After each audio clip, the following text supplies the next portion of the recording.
Uma forma possível de abordar o problema, do nosso ponto de vista, da perspectiva de quem fala de filosofia, da aula de filosofia, seria nos perguntar quais são as condições, quais são as exigências que o ensino de filosofia impõe. Ou seja, quais as indicações específicas para o ensino de filosofia que não estão sendo cumpridas. Obviamente, não é indiferente um professor, seja de qualquer disciplina, mas pensando no caso particular da filosofia, não é indiferente para nós o número de alunos em sala de aula. Não é indiferente a nós, né, as repetidas vezes que nós repetimos a mesma aula em várias das turmas que nós entramos naquele segunda-feira, desde a manhã até, às vezes, até o final da noite. Né? Essas coisas não são diferentes para o ensino de filosofia. Né? A aula de 50 minutos, 45 minutos, não é indiferente à filosofia. O livro didático não é indiferente. Então, a primeira forma de abordar o problema seria essa, da gente pensar especificamente da nossa perspectiva quais seriam as melhores condições para o ensino de filosofia. No entanto, eu pensando também sobre o que eu tinha para falar aqui, eu vou me permitir fazer um outro caminho. Porque, veja, eu queria discutir um pouco esse lugar a partir do qual nós falamos, que é a escola, a instituição escolar. Porque hoje a instituição escolar, a escola, nós vivemos nela um profundo mal-estar. E eu queria propor aqui como objeto da nossa reflexão de onde vem esse mal-estar. O que acontece dentro da escola para que ali esteja o mal-estar? O que é isso que os alunos, os nossos estudantes, nos apresentam todos os dias? Seja na falta do interesse, seja no, bem, assim que der o sinal eu quero fugir daqui, ou mesmo antes de dar o sinal queremos fugir da escola, queremos estar fora, a gente vem aqui para cumprir, ter nota e passar de ano e ponto final. Né? O que isso tem significado? Eu trabalhei na rede por 7 anos, que é pouco tempo. Mas nesse pouco tempo, já foi possível observar uma diferença em relação ao meu primeiro ano de docência e o que é agora. Parece que ano a ano a coisa vai ficando um pouco mais complicada e numa velocidade, né, absolutamente frenética. Eu estava ouvindo o André falar, é verdade que há uma desvalorização do ser e uma supervalorização do ter. Mas também eu acho que não é só do ponto de vista teórico. Né? Eu acho que o ser deixou de ser, para só estar, de passagem, porque as coisas estão se transformando numa velocidade muito grande. E é curioso notar que, a partir da escola, não sei se vocês chegaram a ver nas redes sociais um blog que um fotógrafo fez uma pesquisa, ou ele mesmo foi fotografando escolas em vários lugares do mundo. Né? Por mais que sejam cenas diferentes, elas são muito iguais entre si. Né? O lugar do professor, o lugar dos alunos, as carteiras enfileiradas, quando tem carteiras, quando não tem, mas enfim, há alguma ordem, E se a gente for fazer uma pesquisa fotográfica, a gente vai descobrir que há 50 anos atrás, a escola também não era muito diferente disso. Há 60, há 100 anos atrás, né? Veja, a instituição escolar ela tem uma permanência, uma rigidez, que, a despeito de olharmos para fora da escola, percebemos que há várias mudanças, transformações em curso, a escola ela se mantém tal e qual ela se conformou em meados do século XIX. E é importante a gente entender de que lugar é esse que nós falamos. Porque, enquanto instituição social, a escola ela se conformou ao longo de um longo período histórico e, segundo eu penso e salvo o melhor juízo, um processo hoje em vias de ser ultrapassado. Como se parte desse mal-estar se devesse a um certo anacronismo da instituição em relação aos nossos tempos de hoje. Como se essa escola fosse, você entra na escola como se você estivesse entrando num portal do século XIX, né? Volta perto de 200 anos no tempo, né? No tempo que a escola tem. Há uma leitura. Bem, a instituição escolar, essa, tal como nós conhecemos, do ensino que é obrigatório, em que os alunos são separados em turmas, em faixas etárias, né? Tem uma certa ordem, são várias disciplinas, vários professores. Bem, ela tem essa data que, por volta do século XIX, na Rússia, depois se estendeu para toda a Europa, e é um modelo que até hoje é o que seguimos. A ideia de um sistema público de educação, ela, primeiro, é necessário pensar no sistema público, só é possível, eu vou tomar aqui duas condições, uma que é própria do século XIX e outra que é anterior a ele. Do século XIX, a formação do Estado Nacional, né? A ideia desse conceito, você precisa forjar entre os cidadãos uma identidade nacional, né? Precisa cultivar determinados valores, inculcar determinados valores. E o mesmo é dizer, exercer alguma espécie de controle da identidade nacional, né?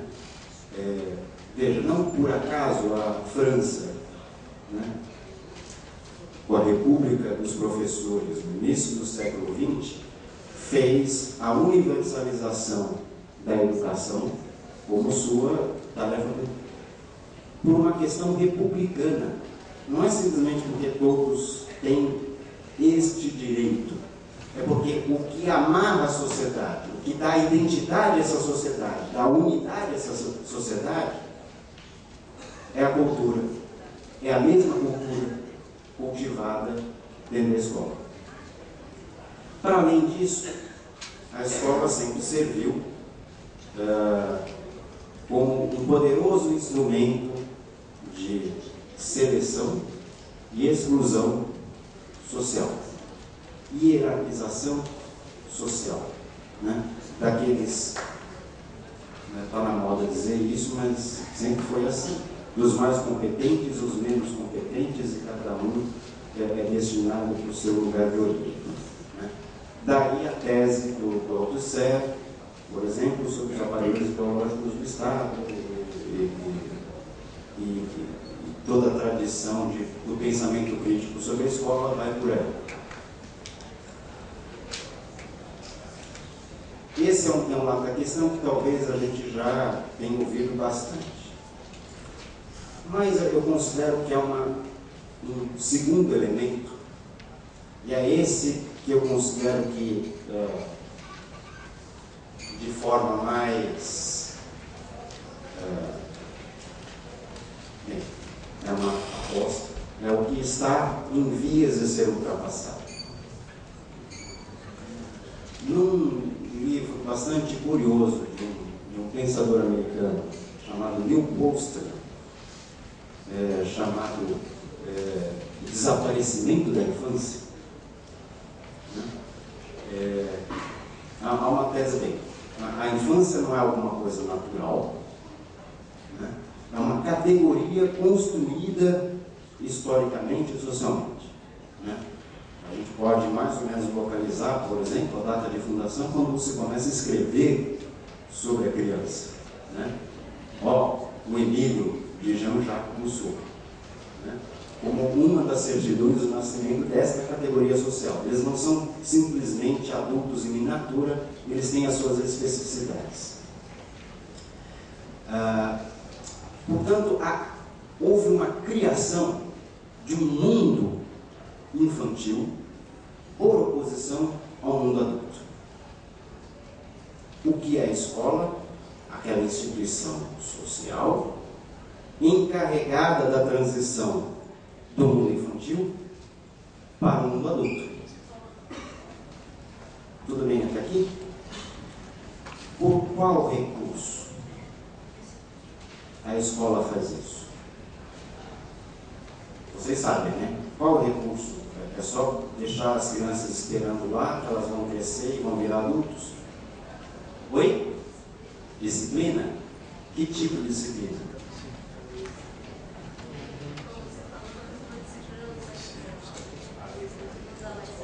Que tipo de adestramento? Eu vou dizer que tem uma coisa absolutamente importante nessa construção social da infância. É do século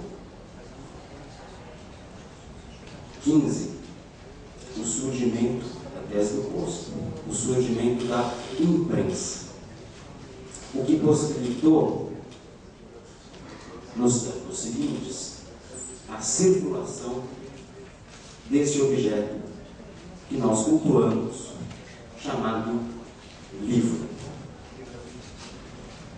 Não havia escolas, a não ser as poucas da igreja para a formação dos seus quadros, né? Mas se a gente pensar na Idade Média, na passagem pela Renascença, né, o nosso analfabetismo de hoje é pingo. Porque a cultura não era transmitida por outro modo, senão pelo registro oral. Não havia circulação social da palavra escrita, né? Fazer um livro era só na base dos copistas. Veja, esse advento técnico, tecnológico, que é a imprensa, é o que vai possibilitar nos séculos seguintes a circulação de um grande volume de livros. Livros nos quais estão impressas ideias, portanto, circulação de ideias. Só que as crianças não sabem ler. O mundo infantil é um mundo do analfabeto.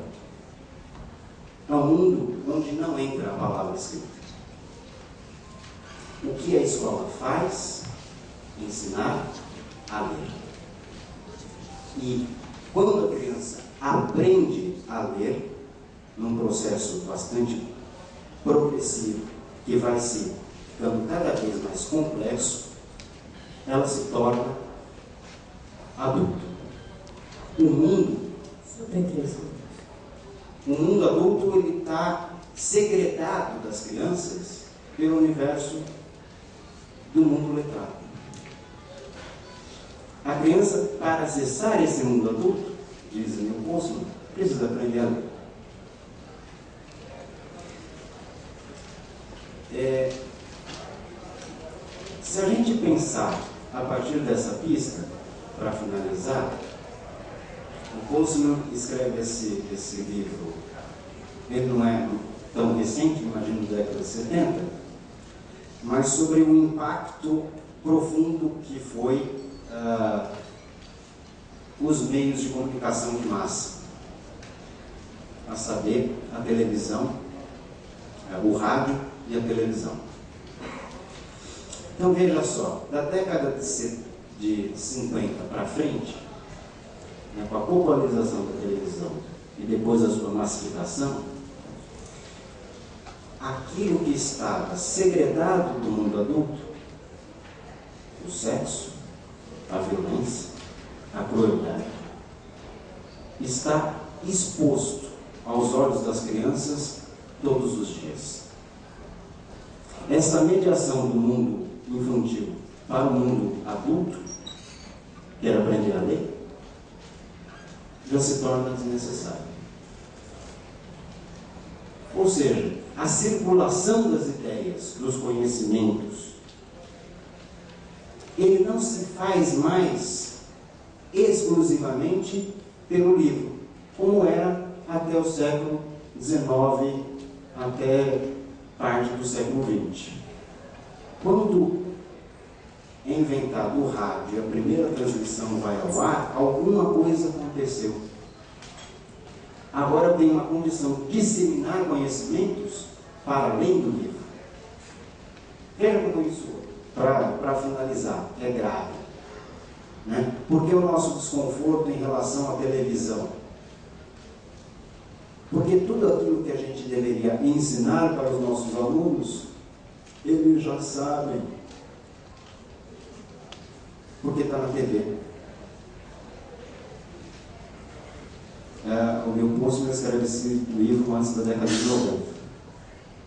Quando eu estou dizendo que a gente está num processo, em vias de ultrapassar um paradigma pelo qual a escola se conformou, é porque a circulação das ideias, do conhecimento, ela já não se dá mais a partir do livro. Depois da internet, veja, são outras relações que os alunos estabelecem, num outro tempo que é diferente do tempo da leitura, que é diferente do tempo da reflexão, né? E aí eu vou concordar com o André, tem muito a ver com o consumo daquilo que chega pronto, Ctrl+C, copia, Ctrl+V, cola, e o meu trabalho está pronto. Né? Houve uma substituição da apreensão de saberes, que se dá pela leitura do livro, por ter um acesso a esses conhecimentos disponíveis na rede mundial de computadores. Veja, não é só o ser que deixou de ser, para simplesmente estar, né?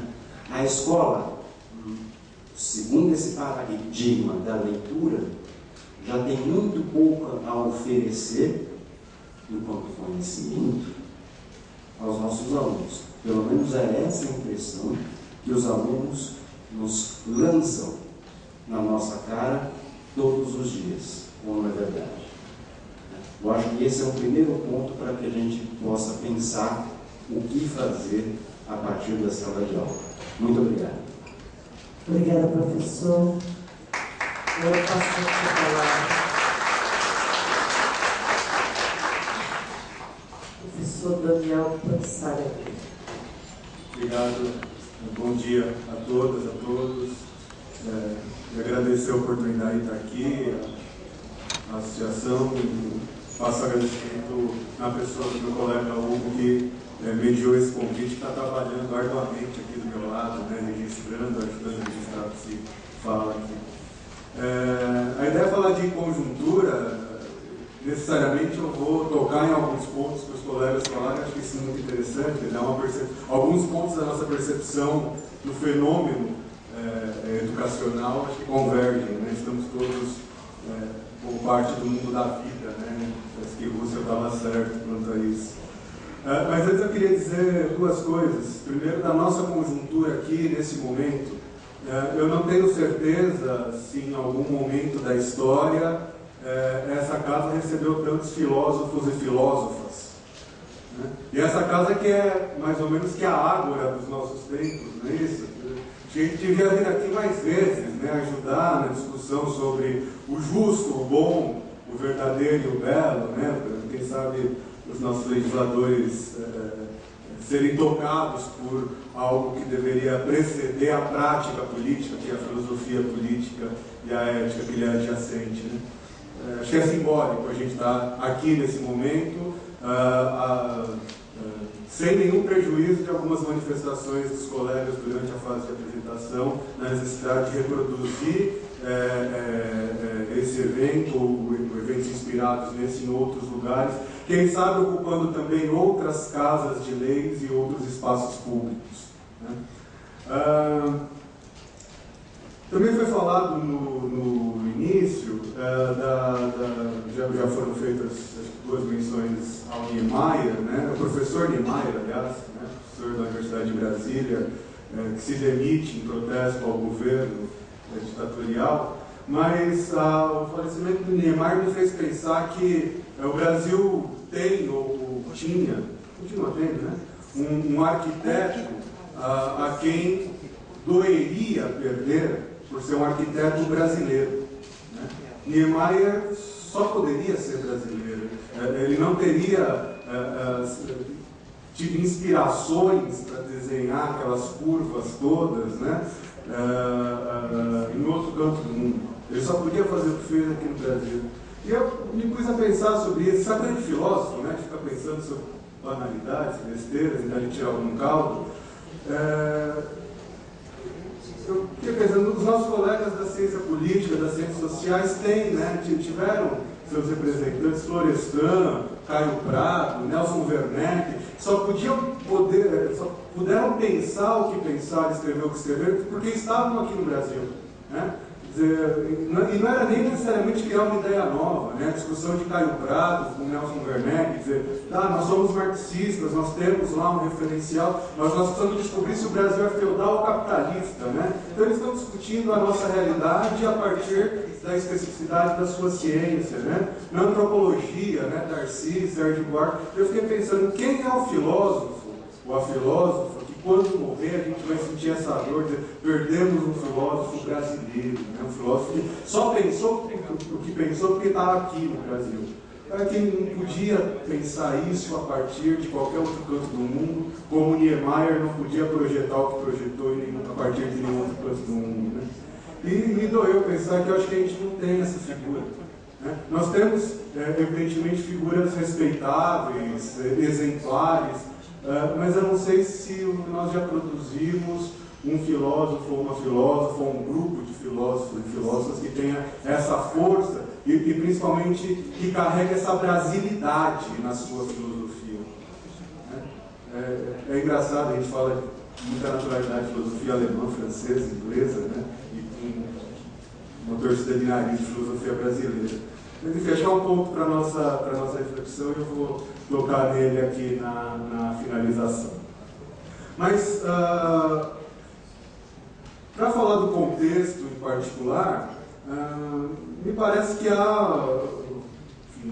não há exclusividade nem da educação, nem do ensino de filosofia e nem do nosso momento histórico, mas há uma contradição muito forte presente, né? O mundo tem sido um mundo de contradições há muito tempo. O Hobsbawm chamou o breve século XX de era dos extremos, né? Trazendo ali a contradição, e antes do século XX também. Por um lado, eu vejo um esforço, e eu vou tentar fazer essa aproximação a partir do espaço que eu tenho ocupado recentemente, que é a Universidade Federal do ABC, uma universidade pública e gratuita, como tem que ser.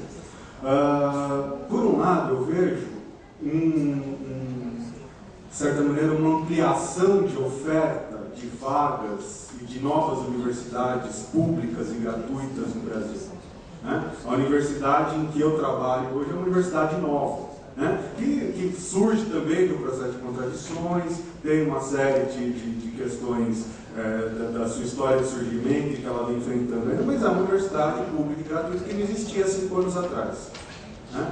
Aqui, alguns colegas se apresentaram, estudantes da Unifesp de Guarulhos, que também é uma escola que nunca formou filósofos e recentemente passou. Quer dizer, há uma ampliação de oferta de vagas para a formação de professores de filosofia, inclusive, né?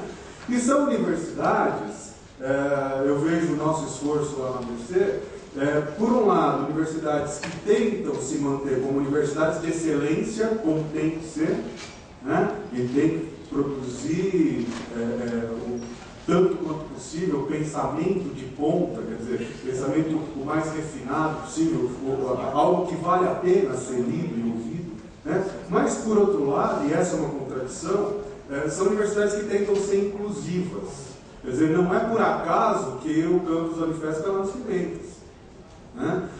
Não é por acaso que a UFABC oferece tantas vagas noturnas quanto matutinas, né? Que é para aquele aluno que não tem, enfim, não tem a opção de deixar de trabalhar para poder estudar, como foi a trajetória estudantil de muitos de nós, minha e de muitos de vocês, certamente. Então, há um pouco essa contradição de tentar, por um lado, manter a excelência do ensino público, que sempre foi elitizado, mas tornar inclusiva. Recentemente, a lei de cotas, reservando 50% das cotas das universidades públicas federais para estudantes oriundos da escola pública e, dentro desse percentual de cotas, reservar percentuais adequados à quantidade de representações étnicas de cada região. Quer dizer, há um esforço nesse sentido que me parece que é relevante.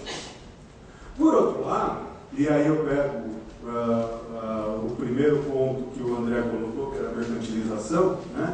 Por outro lado, a gente vê setores mercantis, e eu não estou falando da universidade privada como um todo, né? Tem universidades privadas que merecem profundamente o nosso respeito, mas setores empresariais que poderiam investir no ramo de gado ou de suco de laranja ou de educação, investem na educação, né?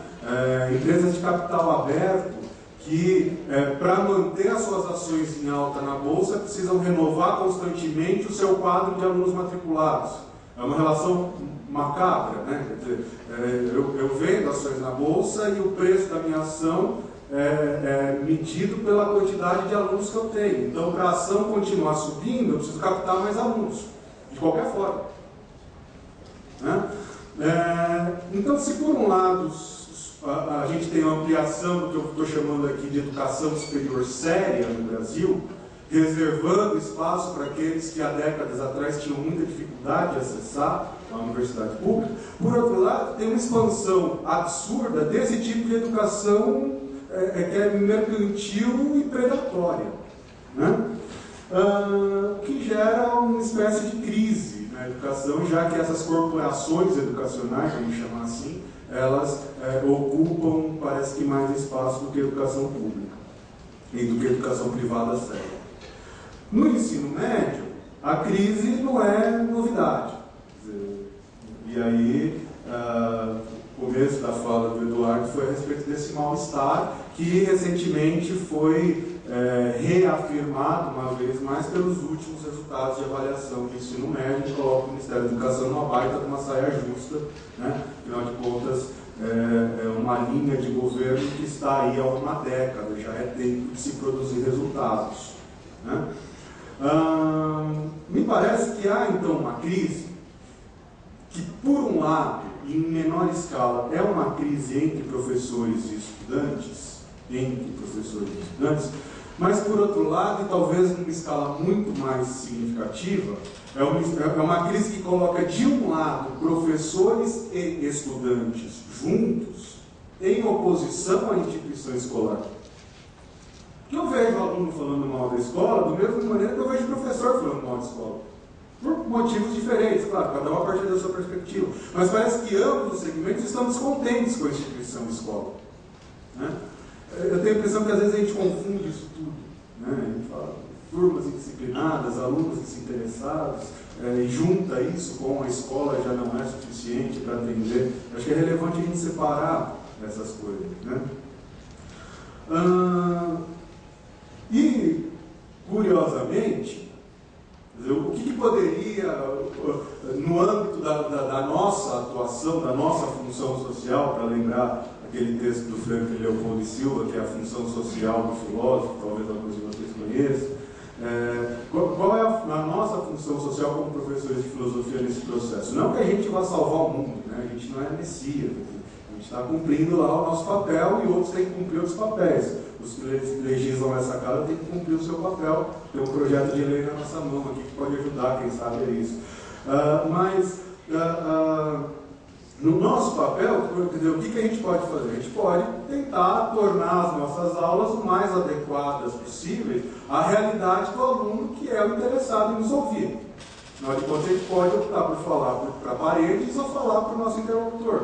Né? Só que quando eu vou conversar com qualquer um de vocês, com qualquer colega, eu vou conversar com a pessoa na medida em que o que a pessoa tem a dizer me interessa. Não é isso? A gente estabelece relações de amizade, de coleguismo, com base nessas afinidades. A minha afinidade com o meu aluno também vai pressupor, claro, que eu fale alguma coisa que seja do interesse dele e que ele também possa atrair a minha atenção dessa maneira. E isso pressupõe uma boa formação de professores. Né? E aí que vem o incógnita para mim. Incógnita nada, estou usando a retórica agora aqui com vocês. Mas, se por um lado a gente tem a expansão da universidade pública oferecendo vagas em licenciaturas que não são preenchidas,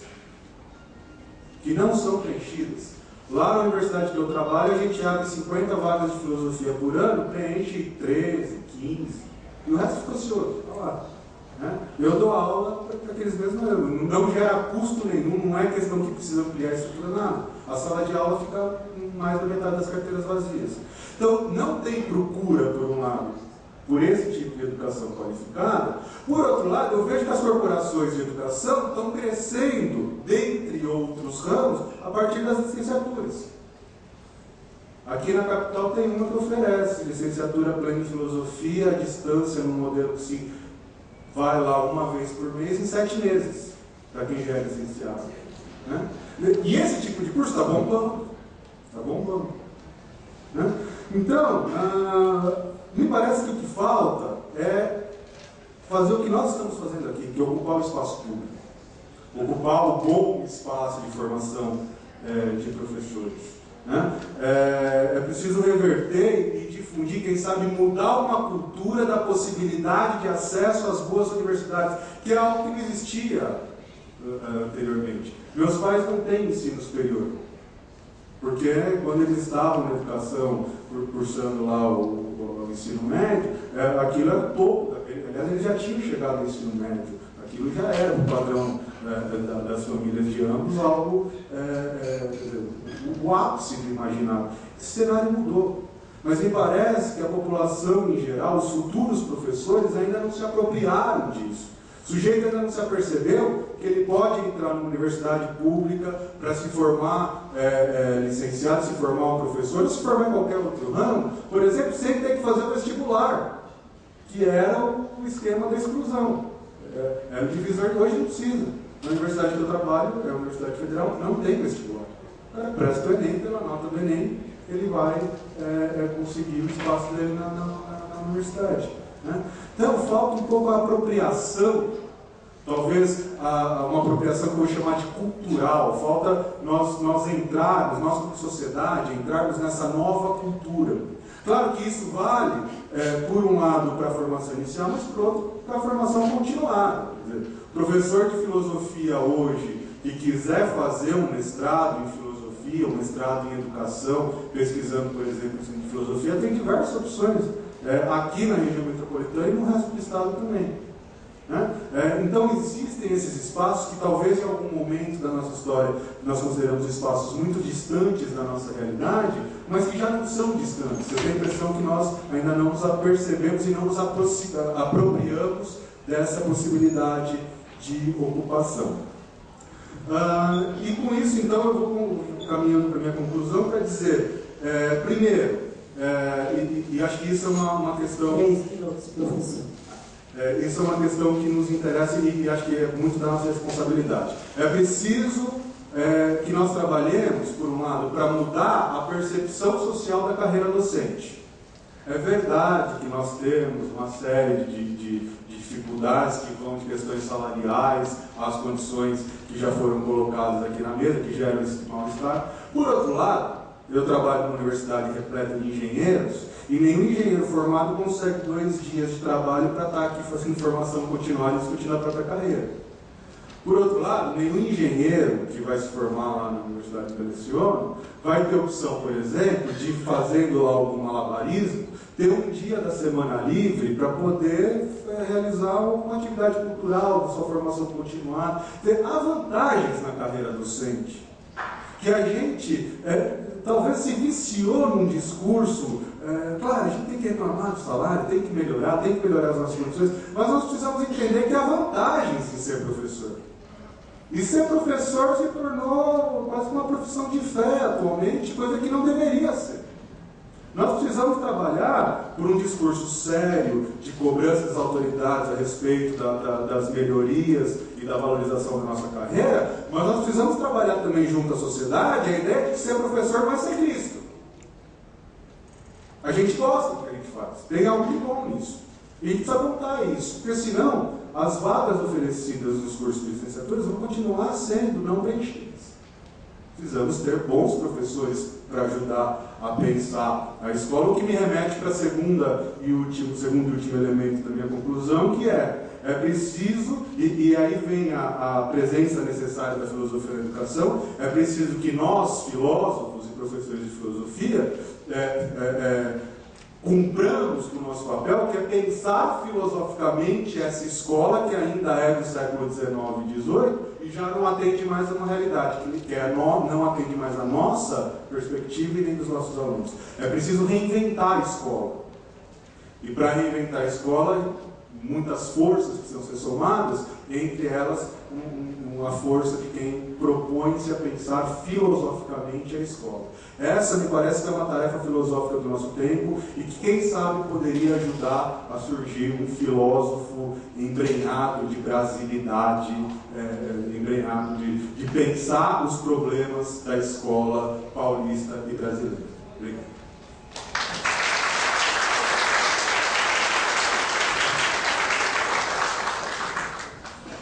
Obrigado, professor. A partir de agora, nós vamos abrir o debate. Os da plenária terão 3 minutos para fazer a sua intervenção. Nós avisaremos quando faltar um.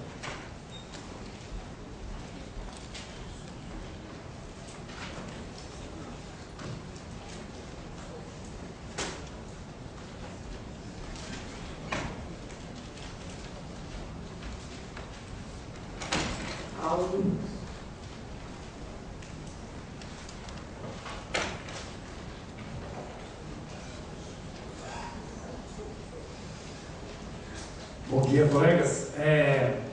Primeiro agradecer a intervenção dos colegas da mesa, mas assim,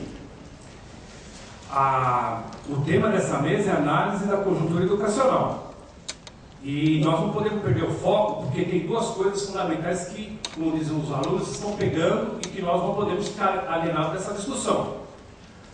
A primeira discussão é a implementação no Estado de São Paulo do chamado ensino médio inovador. Eu não vou falar porque alguém aqui pode fazer uso da palavra para mostrar como a aplicação desse chamado ensino médio inovador vai atacar as nossas péssimas já condições de trabalho.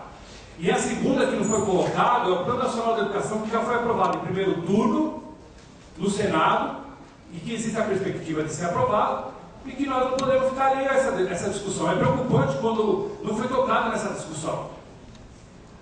O filósofo não pode estar imerso na alienação, nós temos que combater a alienação. E o Plano Nacional de Educação não prevê, ou só prevê 10% para o ensino, para a educação, só em 2023. Então, qual é a discussão? Nem precisa falar dos nossos baixos salários, da falta de condições de trabalho e da falta de professores. E se não houver recursos de investimento na educação, a situação só vai piorar, colegas. Que país é esse, né? Que país sobrevive? Que país que tem futuro sem professores? E se nós não intervirmos nessa discussão, no Plano Nacional de Educação, né, E eu acho que tem que ser uma resolução desse encontro aqui, que nós temos que exigir os 10% da educação já. Não é? Todo o dinheiro aplicado em educação não é gasto, é investimento. E essa discussão ela não pode passar batido, porque senão tudo fica a palavra jogada. Tudo fica a palavra jogada ao vento, porque o fundamental, que são os recursos que poderia viabilizar tudo que foi colocado, não vai ser por conta de falta de recurso. Teve aí uma última avaliação internacional, o Brasil ficou em 39º entre 40 países, só ficamos na frente da Indonésia. Então nós vamos reproduzir, né, a má qualidade do ensino, e aí não depende da nossa vontade subjetiva, porque o pouco de qualidade que existe na educação se deve ao esforço dedicado de todos nós. Isso não é dádiva de nenhum governo, é nosso, o pouco que existe de qualidade. Agora, se não houver investimento, se nós não fizermos intervenção do que deve ser em termos de recursos, né, para a educação, nós só vamos jogar palavras ao vento, né? Então eu acho que esse é um debate que não pode passar batido e que nós temos que tomar uma resolução em torno dessa discussão que está sendo feita no Congresso Nacional, e nós não podemos ficar alheio a ela.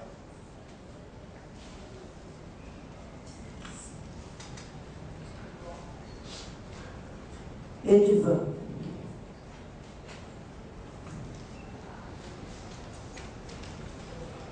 Bom dia mais uma vez a todos presentes. Obrigado à mesa por essa oportunidade.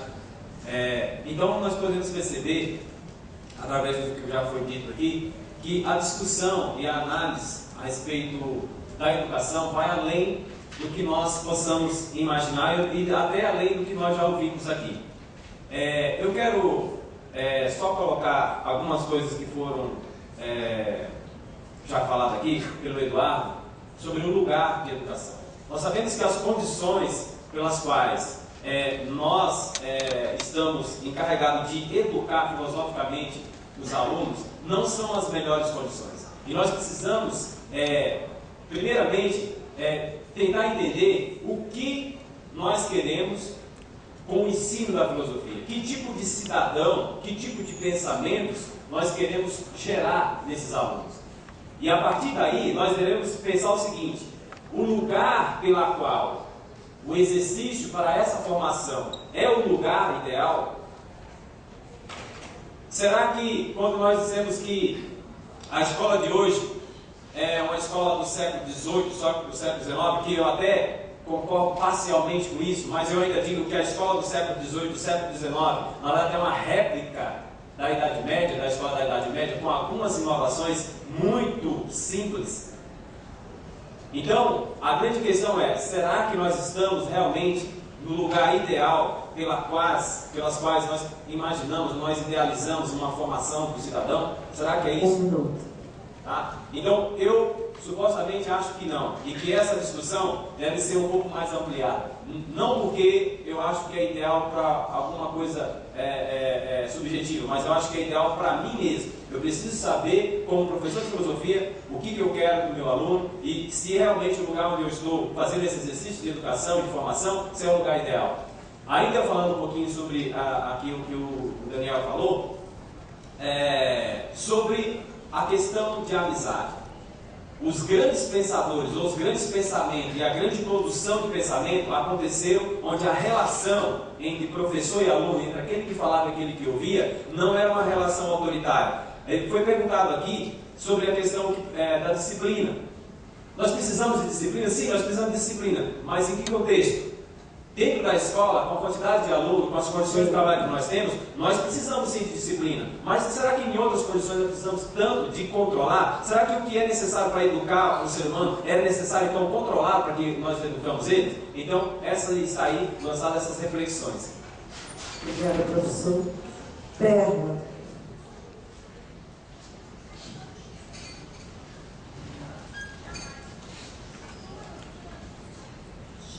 Bom dia, acho muito interessante o encontro mesmo, não quero nem muito banalizar, né? Até porque eu vou falar das políticas públicas, não tem jeito.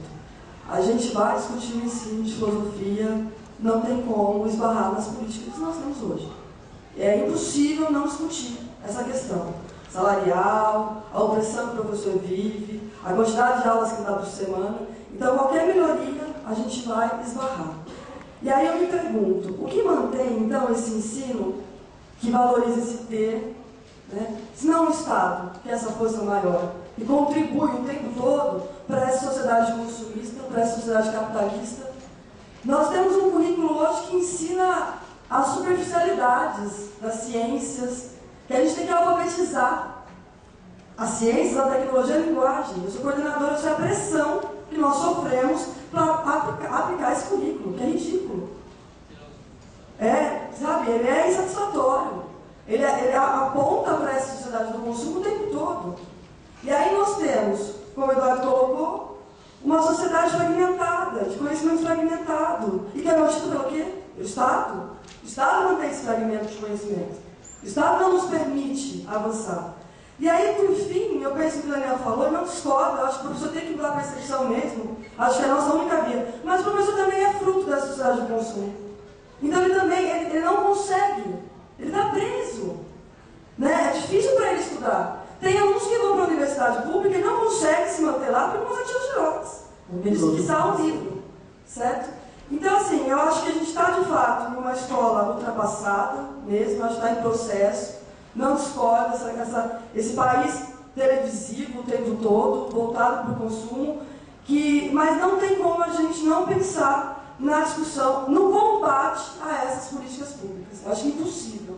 O professor está oprimido, esse professor só vai mudar essa percepção se essa opressão diminuir. E foi bem colocado na hora da apresentação, uma das pessoas presentes, um dos filósofos presentes aqui, professor, falou mas que a gente tem que discutir as questões da categoria. Não podemos deixar de lado. Só assim eu acho que a gente consegue avançar na melhoria e na qualificação desse ensino de filosofia. Obrigada. Obrigada, professora.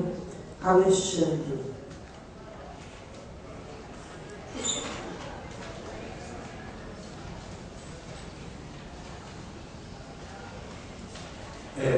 Eu vou trazer aqui, diante de tudo que já foi falado e de tudo que com certeza vai ser dito, vou trazer uma provocação para a mesa.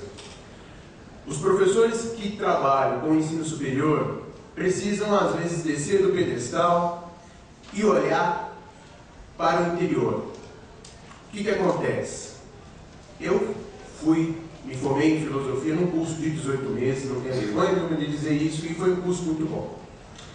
Professores de universidade têm que perder esse medo da educação à distância porque ela é necessária, não tem como dar formação para um país desse tamanho sem educação à distância. Então, os professores de ensino superior têm que parar de achar que ainda vão conseguir fazer isso dar certo, que não vão. Outra coisa, não é falta de respeito, pelo amor de Deus, é uma provocação. A Unesp não tem curso de sábado de pós-graduação e não tem curso de mestrado e doutorado aos sábados, que é uma vergonha. Por quê? Porque eu quero fazer um curso de mestrado, mas não consigo porque eu preciso trabalhar. E quando se abre, são horários absurdos que não levam em consideração o professor que precisa trabalhar. E, salvo engano, eu acho que todos precisam.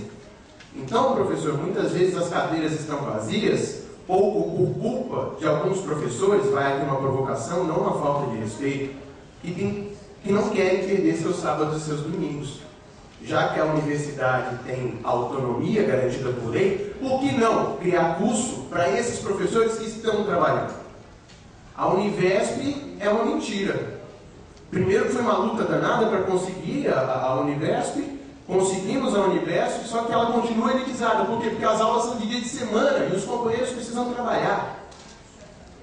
Então aí a formação, e o professor que está sendo formado, que está na escola e não tem o respaldo da universidade. Que a universidade discute muitas coisas e não fala do trabalho do dia a dia na sala de aula. Obrigado. Então esse tipo de encontro é muito importante para a gente discutir isso, colocar o pé no chão e ver que alguns colegas nossos precisam olhar para todo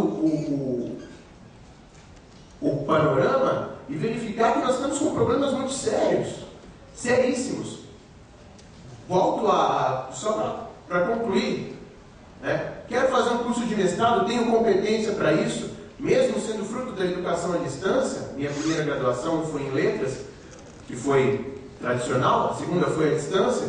em filosofia, mesmo sendo fruto da educação à distância, me considero competente, sou referência na minha região no que diz respeito ao ensino da filosofia, e não consigo fazer um curso de mestrado, por quê? Porque a universidade pública está cega, a universidade pública, os professores das universidades públicas não querem trabalhar aos sábados e não querem inovar a maneira de ensino. Repito, não é uma falta de